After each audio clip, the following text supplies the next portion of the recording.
Francisco Cox, integrante del Grupo Interdisciplinario de Expertos Internacionales GIEI, gracias por acompañarnos, Francisco. Gracias por el tiempo. Muchas gracias por la invitación. Estuvimos ahí en la conferencia y creo que llega en un momento muy oportuno la información que presentan, porque ante la confusión que se generan distintas declaraciones, me parece que es muy importante un trabajo como el que han realizado siempre, basado en documentación, en información, que pueden corroborar lo que sucedió.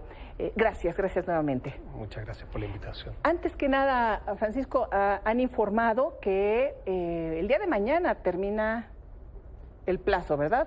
Del GIEI. El mandato termina el 30 de septiembre, sí. Pero solicitaron extenderlo un mes.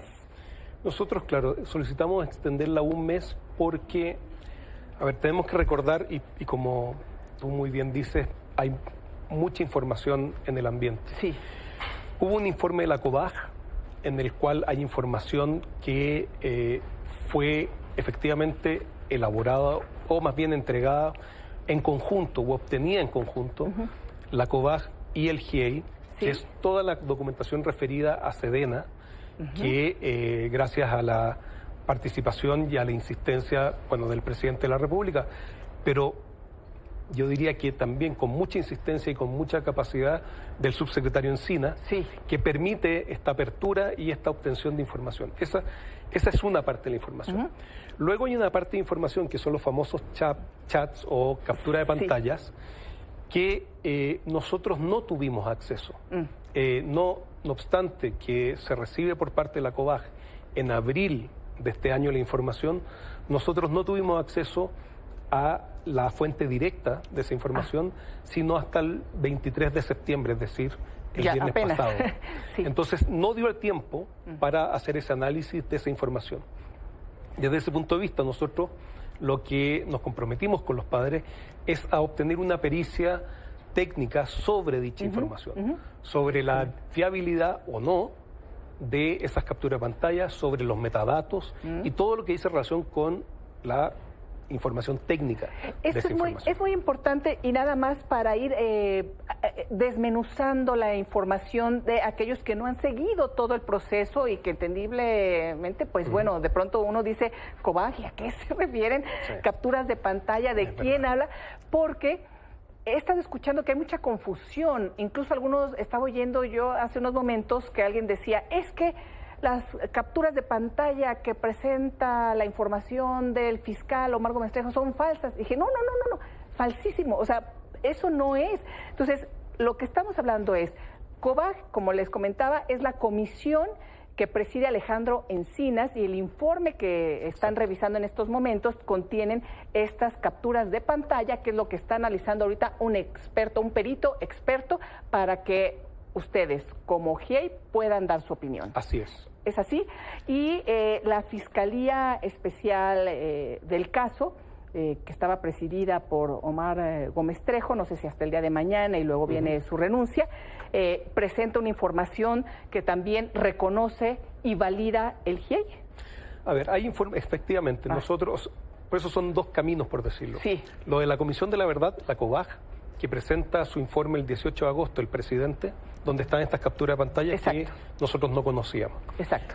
Déjeme también hacer una precisión sobre eso. En un análisis preliminar de esa información, como decimos en nuestro informe presentado hoy día de hoy, hay cosas que no coinciden con, por ejemplo, las interceptaciones de Chicago, y que sí aparecen un poco similar a las capturas que usted refería de las interceptaciones que se hicieron por parte de Sedena. Entonces, eso es parte del análisis también. Como en cualquier investigación, y una comisión de la verdad no está exento de eso, se tiene que analizar con toda la evidencia que se tiene. No se puede tomar solamente un aspecto y determinar sobre eso. Entonces, estamos en ese proceso y por eso hemos pedido un mes y solo un mes. Y la otra razón de por qué un mes es porque, producto, como se dijo en la conferencia de prensa, producto de distintas intromisiones en la unidad especial, tenemos un temor fundado de que pueda haber represalias o intimidaciones, como se hace a veces de abrir investigaciones administrativas o incluso administraciones penales. Nosotros queremos mantener nuestra vigilancia al menos por un mes de que esto no ocurra para que la investigación pueda seguir su camino y cesen estas intromisiones que han desviado de alguna forma y han debilitado el caso. Básicamente estas intromisiones son por parte de la Fiscalía General de la República a esta unidad especial, al fiscal que presidía el fiscal especial, en donde se decide, por ejemplo, solicitar que quiten las órdenes de aprehensión de las personas que originalmente se habían solicitado. Ahí hay un tema que está ahorita en polémica y quiero preguntar varias cosas al respecto. Uno, el presidente de la República dice hoy es que los 16 militares no estaban en el informe de COBAG, solamente 5, y por eso se quitan esas órdenes, porque lo que querían hacer es que como eran muchos militares, iban a ocasionar una revuelta en el ejército y entonces querían sabotear todo. Bueno, me parece que hace conjeturas así muy a la ligera, digamos, pero son 5 los militares que se hace referencia en el informe COBAG, o más, para empezar, así nada más en el informe COBAG. A mí me parece que incluso en el informe COBAG hay más de 5, pero más allá de eso, por eso es tan importante ver la diferencia. La COBAG o el informe de la comisión es una cosa que no tiene, aunque debiese, dado que es evidencia, debiese tener una pretensión de terminar en un juicio y ser usado para condenar a personas. Pero lo que se está haciendo es una investigación penal, que es la que hace la unidad, y que no toma el informe.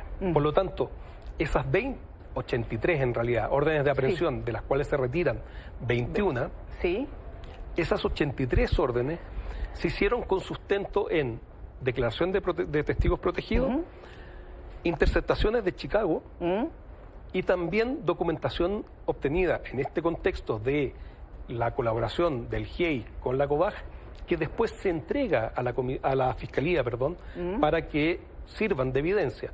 En un Estado de Derecho, lo que uno espera es que sean los tribunales quienes condenen o absolvan a las personas. Así es. Y por lo tanto, cuando uno le promete a las víctimas, a los papás y a las mamás, justicia, lo hace en el contexto de tribunales. Y por lo tanto, la importancia es que exista prueba sólida para poder condenar a estas personas que son los responsables. Incluso, Francisco, comentaste en la conferencia que quien ordena quitar estas órdenes de aprehensión, quien solicita que se quiten estas órdenes de aprehensión, no conoce el caso y no lo conoce como la Fiscalía Especializada, como Omar Gómez Trejo y los fiscales que estaban ahí y los policías que incluso después fueron quitando y desmantelando la propia unidad. Así es.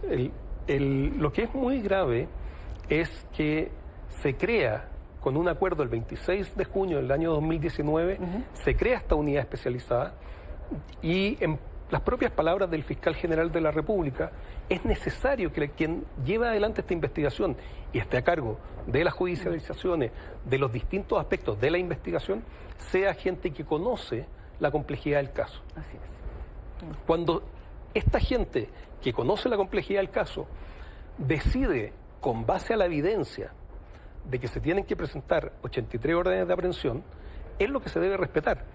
Que después venga gente que no tiene relación con el caso y solicite la cancelación, nosotros hasta el día de hoy no sabemos cuál es el fundamento. Sí conocemos la resolución del juez que dice, si el Ministerio Público... Lo dijo el Ministerio Público, me lo pidió. Si usted me pide que yo saque las órdenes y usted tiene el monopolio de la acción penal, por supuesto, las tengo que cancelar. Pero no hace un valor de mérito porque sí había hecho cuando concedió las órdenes de aprehensión. Yo creo que será muy importante, bueno, como siempre ha sido muy importante la labor del GIEI y se ha ido confirmando todo aquello que además, me acuerdo, la prensa, la difamación en contra de sus miembros, bueno, lo que se vivió desde hace tantos años, Francisco, y finalmente se ha ido corroborando y después se ha ido entregando información importante que ustedes están conociendo ya a detalle estos hechos y lo pueden comunicar con certeza. Estamos hablando además de una operación que va más allá de esta tragedia de la desaparición forzada de los 43 estudiantes, porque ahí han sido desaparecidas muchas más personas. Así es. Y además son acciones a lo largo del tiempo criminales, y por supuesto hablan de este trasiego de cocaína y de heroína de Iguala a Chicago, que además, pues creo que decían, se dan 2 veces, no recuerdo, sí, 2 veces a la semana. A la semana, este trasiego va, ¿no? Y permanece. Entonces, aquí estamos hablando de una estructura criminal que cruza las fronteras. Sin duda, o sea, y lo que es llamativo es que esto está siendo monitoreado por la DEA. Y es gracias a esas interceptaciones que uno empieza a conocer un cierto patrón de funcionamiento de este grupo en concreto, Guerreros Unidos, sí, pero que puede reflejar la forma en que se comporta el crimen organizado en México. Sí. Y es cómo empieza a cooptar, y uno ve en las transcripciones de las interceptaciones de Chicago que están judicializadas, sí, observa cómo la llegada de nuevos militares, el grupo toma contacto rápidamente con ellos. Incluso hay una, Claudia Paz y Paz la leyó textual, así es, donde se dice, llegó un teniente nuevo, dicen que es a toda madre. Es decir, llega una persona nueva y se trata de cooptar. Y lo que nosotros hemos señalado en la conferencia de prensa, pero que creo que se refleja muy claramente, si es que uno hace el análisis completo del caso, es que inicialmente, si usted recuerda, como bien señalaba, se quería hacer creer que esto era solamente un problema de la municipalidad de Iguala. Así es, todos entraron en el municipio.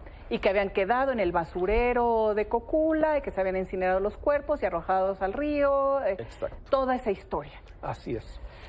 Y si uno empieza a observar, vemos que hay Policía Federal, como se decía, hay CEMEFO, es decir, gente que está en la medicina legal, que está dando la información.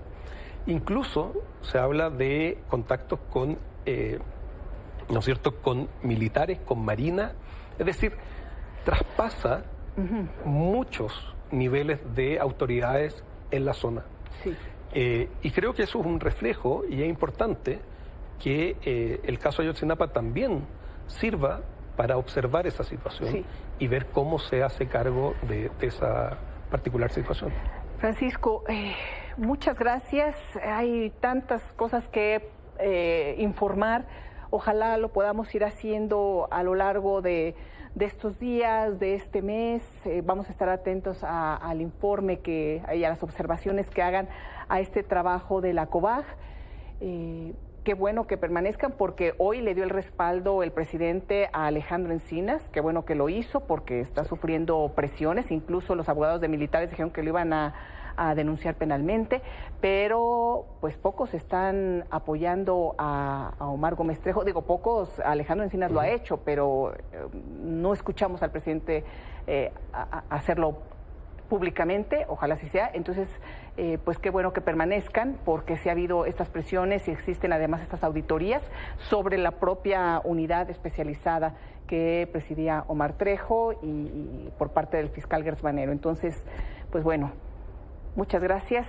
Estaremos muy, muy pendientes, y por supuesto para conocer además el destino de los normalistas que, como sabemos y hemos informado, fueron separados y tuvieron distintos destinos. Gracias Francisco. No, muchas gracias por la invitación y por el interés en el tema. Buenas noches.